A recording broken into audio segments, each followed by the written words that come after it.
Hello everyone, welcome to coding for dev. तो आज की वीडियो में मैं आपको बताऊंगा रिटर्न स्टेटमेंट के बारे में। लाइक रिटर्न स्टेटमेंट क्या होती है। तो एक जो फंक्शन होता है वो हमेशा एक वैल्यू रिटर्न करता है जब वो फंक्शन कॉल होता है। जब उसका एजुकेशन स्ट्रॉन्ग होता है तो फंक्शन इमीडिएटली एक वैल्यू रिटर्न करता है। एक फंक्शन है, उसमें एड है ए बी, तो वो रिटर्न करेगा उसका सम, तब उसको रिटर्न करा सकते हो।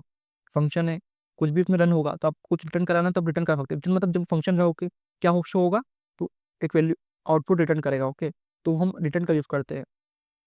एक ग्रीट रिटर्न हेलो करता है, जो वैल्यू इसमें वो मैसेज रिटर्न करता है। ओके, तो return and function execution, like इसका जो रिटर्न होता है वो हमेशा लास्ट में होता है, वो कोई भी दूसरे कॉल के पहले नहीं होता। ओके,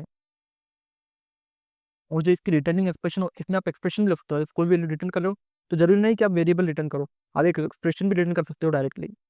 और एक होता है इम्प्लीसिट और एक्सप्लिसिट रिटर्न। ओके, लाइक आपने आपने रिटर्न स्टेटमेंट लिखी नहीं, आपको फिर भी रिटर्न करना है, तो ये आप एक्सप्लिसिटली आप रिटर्न करा रहे हो। और एरो फंक्शन होता है, उसमें आप डायरेक्टली रिटर्न कर सकते हो, वो वन लाइन में आप कोई वैल्यू रिटर्न कर सकते हो। और अगर मल्टीपल लाइन का आप एरो लिखते हो तो आपको रिटर्न स्टेटमेंट लिखने की जरूरत पड़ेगी। आपको कब यूज नहीं करना चाहिए इसका, जब आपको कोई वैल्यू आप कंसोल लो करा रहे हो, तब आपको रिटर्न की जरूरत ही नहीं पड़ेगी। ओके,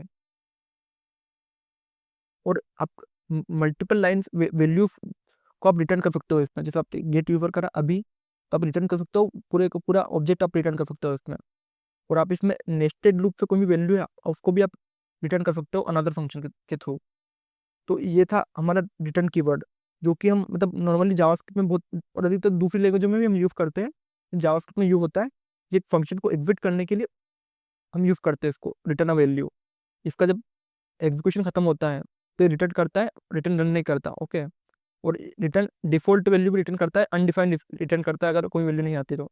और ये एरो फंक्शन को भी सपोर्ट करता है, इम्प्लिसिटली एक्सप्लिसिटली बहुत तरीके से।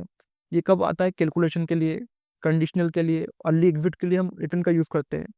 और जैसे कोई वैल्यू हमें पहले ही हमें मिल गया तो हमको डायरेक्ट रिटर्न करा सकते हैं। ओके, तो आपको कुछ भी डाउट हो रिटर्न से रिलेटेड तो आप कमेंट कर सकते हो। इसी तरह की और वीडियो देखने के लिए कोडिंग फॉर डेव को सब्सक्राइब करें।